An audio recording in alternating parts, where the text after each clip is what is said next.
Hello, everyone, and welcome to the Sustainable Finance Podcast. My name is Paul Ellis, and I'm your host for these programs about developments in this fast-growing industry. Pod Pack International was established in 1996 by industry veterans Bill Powell and Tom Martin, who saw an emerging coffee trend in Europe and recognized an upcoming need in the United States market.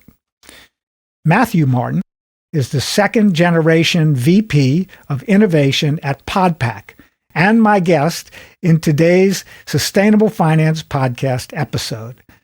Matthew has almost 20 years of experience in this industry, and in May of 2018, Pod Pack welcomed LongueVue Capital, a New Orleans-based venture capital firm, as a growth capital investor, aiming to generate attractive returns for their investors by owning portfolio companies whose management teams are accountable for their social and environmental impact. Hello, Matthew, and welcome to the Sustainable Finance Podcast. Thank you, Paul. Happy to be here. Yeah, let's jump right into the questions. We've got a series of them to get through today, and let's begin our conversation with the story of why Pod Pack chose LongueVue Capital as a growth capital partner for this family business. Well, I can only speak on behalf of my father and his partner. But, when this came to be, we were a small business. My dad would joke for 14 years. So as we would grow, through those first 14 years, it was a little slow growth. But as it grew more and more, the investment into capital equipment, the questions of how do we do more, all these things would kind of come up every time we meet as a team. And over the years, the owners weren't getting any younger. They saw a need for, how do we really take that next level in this single serve coffee market? What's it going to take? We just, we're looking for a new building. We're looking for ways we could expand more at the rate we were growing. And LongueVue Capital came along, and they just came in at a perfect time where the stars aligned, and they, their team as well was a very good fit for our company. They're located in New Orleans. We're in Baton Rouge, so they're right down the road. But they're a nice, it was just like a match made for this opportunity for both of us, and they've been a great partner for us, or this helping us along the way to start doing that growth.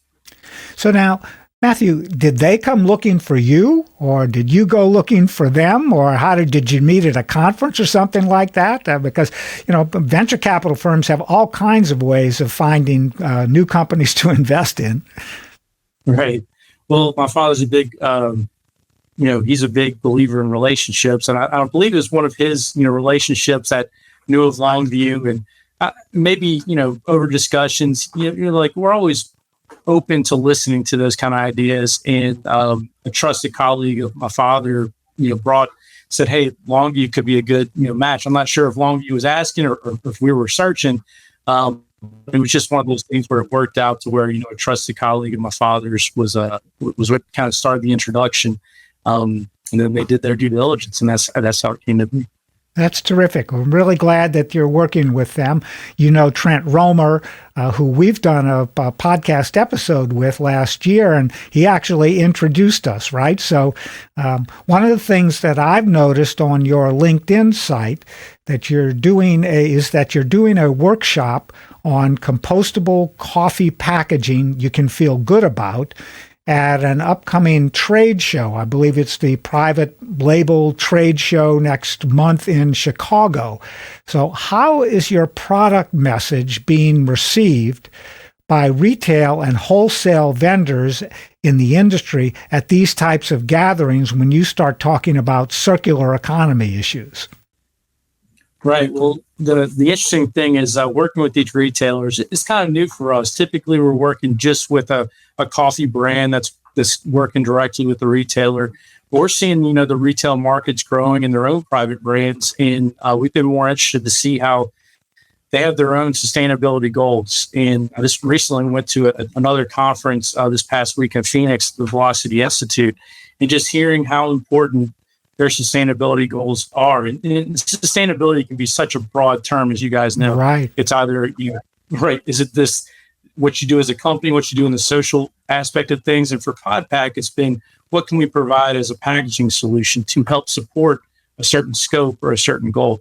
And at this most recent conference, you're hearing a lot how important sustainability is. And we're trying to figure out, okay, how can our product be part of that solution for these companies? And so far, we're getting a lot of positive feedback. Getting our technology out there has been the biggest struggle. They're like, oh, I didn't realize you do that. We have our packaging that is in some kind of recyclable format, but the infrastructure at recycling facilities makes it very difficult to guarantee these products will be recycled. Okay. So we've also looked at compostability.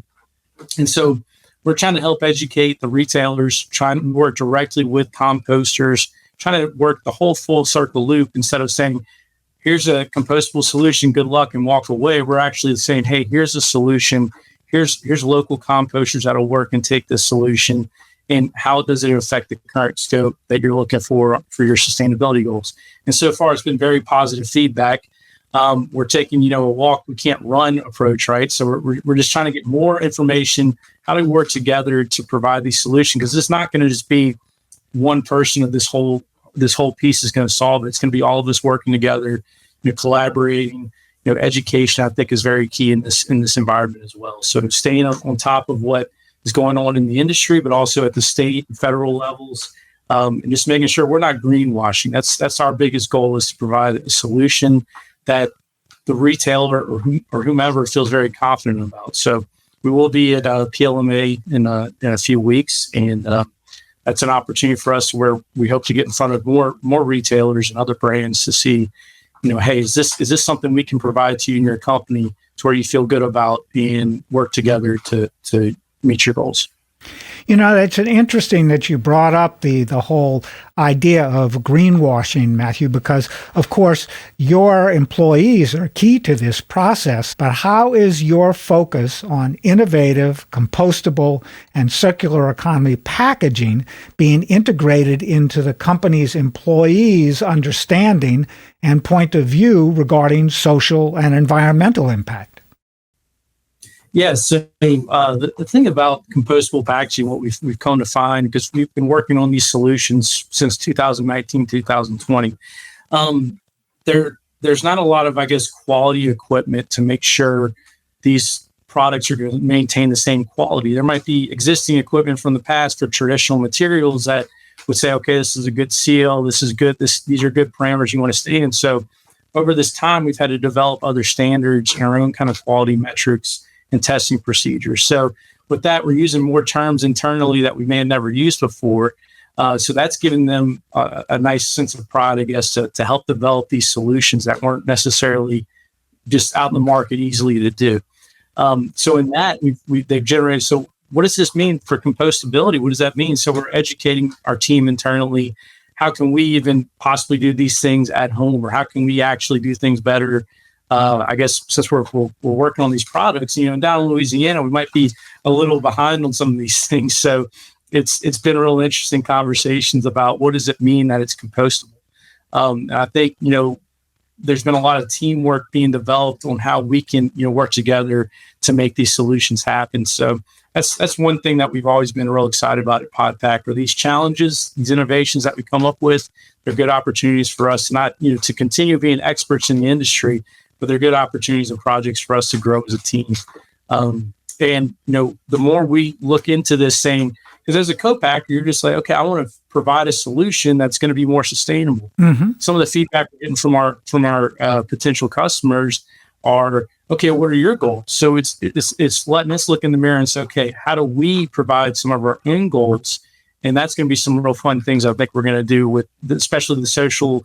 We kind of already have some fun social events here at Pod Pack, but to kind of document and have more goals to maybe outside of it, what can we do as a team together to go help the local community, for example. So we're real excited.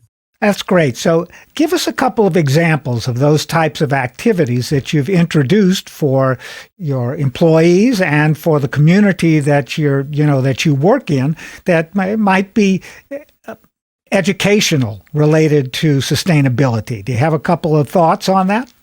Right. So we do a lot of team building things here. Like little things where it might seem silly, right? But we always are recognizing birthdays and milestones of how long you've been here at Pod Pack. So we'll have birthday months, birthday celebrations. Once every quarter or once every half year, we'll have outdoor events where we're doing maybe crawfish and cornhole, or we'll actually be, us as team manager type people. We'll actually be, frying turkeys for them coming up in December, have a big event. We try to stay real involved. I would say even the biggest example I can provide is when we had the flood. That was one of those things where, we had camp coffee, where all the kids who couldn't go to school, who were employees like children, they came here and were staying here. We had babysitters lined up, then going out and helping fix all the houses that were damaged by the flood. That was a really big, eye-opening team building experience. So like I said, this is an opportunity for when we set some new goals, especially in the social level. How do we get out to the community? Because look, when you start getting service like that, you're going to feel better. You're going to feel better as a team, and it's a great thing to do. And it's just another thing that can tie into the whole sustainable message that we're creating. Now by the flood, you're talking about what happened after Hurricane Katrina in 2005. No, there's a big local flood in Baton Rouge. Okay, more local. Yeah, not as distributed in the global news, right? So we'll take when did this happen? Oh, I think it was 2016 was the years, but it was the big flood. It was supposed to be like, I guess they call it the 1,000-year flood or something. It was a very large, widespread flood that it definitely impacted a lot of our employees at the local community as well. So.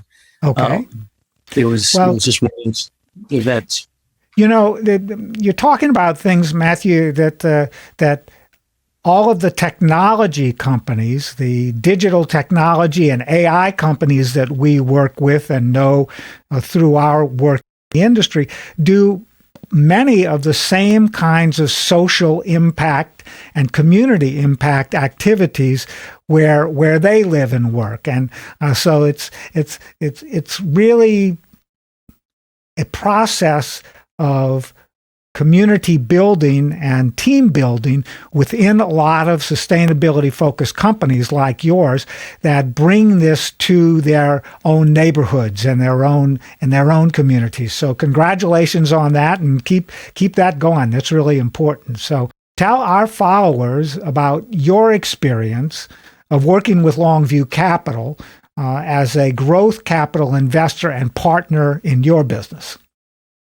Yeah, it's like I said, it's been a very educational and a really good partnership. I guess it's been one of those things where maybe as a group we were, because a lot of us have been here for a long time, to have that outside thought. Okay, why don't you look at the problem this way, or how do you attack a new strategy this way, especially like in an acquisition sense. So since then, we've added on a sister company called Joe's Garage in Seattle, where I don't think we would have ever done something like branched up and think of in that kind of capacity. So in that merger, we were able to add roasting to our capabilities, which we don't do here in Baton Rouge. So that's been very, helpful. It kind of gives us that extra thing that maybe we were missing out on when trying to attract new business, was that we didn't have the ability to roast. So it's really helped in those kind of regards. They are right down the road, but they don't give you that feeling like they're overbearing, if that makes sense, where they're very like, here are some ideas, here's some help, and we support you in growing the business. So they've been with us through some difficult times, obviously with COVID. And it's just been a great, relationship, and really respect the leaders there, and really appreciate the ideas they bring and helping us grow this whole company. So it's been a great experience. So they help you to coordinate an acquisition that's out on the West Coast. So Joe's Garage Coffee is now part of your overall operation and the services that you provide within the industry. Is that correct? Correct. They're a subsidiary Pod Pack. So they're under the LongueVue, I guess, umbrella. Yes. So we do coffee roasting there. Some of the same single serve K-cup styles we do. We do Nespresso. We do bag coffee. Some things that we don't necessarily do here in Baton Rouge. So it's been a great way. Obviously, a different area of the country is nice too, so we can service different areas. Also, we can do some more, I guess, startup brands there. We're able to be very loose and nimble to kind of start companies, help them get started with an idea and help them really grow. As they grow very large, might be an opportunity where we do some of the business in Baton Rouge, as we have some equipment that might be a little, I guess, sophisticated for the higher capacities that companies may need. So you're talking about companies that would be Joe's clients or Joe's retail clients that you can then use your capacities in Baton Rouge as a larger infrastructure, or in a particular ways of using your infrastructure to help keep your company growing in both of the markets that it's in, right? Absolutely. So it's been really exciting, especially some of the emerging. We kind of say it's like an incubator program sometimes in Seattle.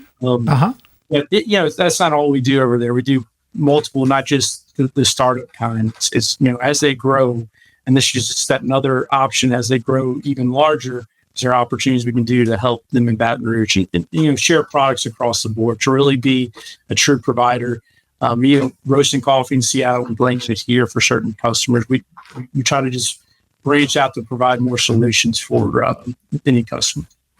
Yeah, I'm glad that you brought this up, Matthew, because one of the things that I think some people in our audience are not clear about is how a venture capital firm can actually impact the growth potential of a business like yours by matching you with other companies or other services that they know about that you might not know about because you've got your head down doing the business that you're running all day as well. So that's really good news to hear about LongueVue Capital.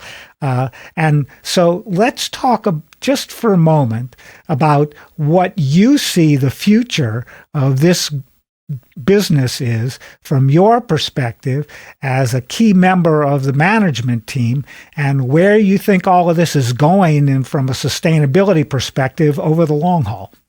Right. So I've been to a lot of conferences lately. I went to the BPI Summit in Berkeley, where it's mainly focused on compostable materials and composters.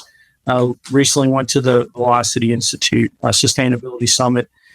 What I'm hearing is, some of the buzz is, if you're a company and you're in selling anything, like sustainability is key. Like get your infrastructure set up and have some scopes, have some goals. So we're real fortunate that part of the LongueVue as well is having that partnership where we've got Trent Romer available to discuss, because I've been very focused on the packaging. He's going to help us provide ways we can do all the ESG goals and create scopes.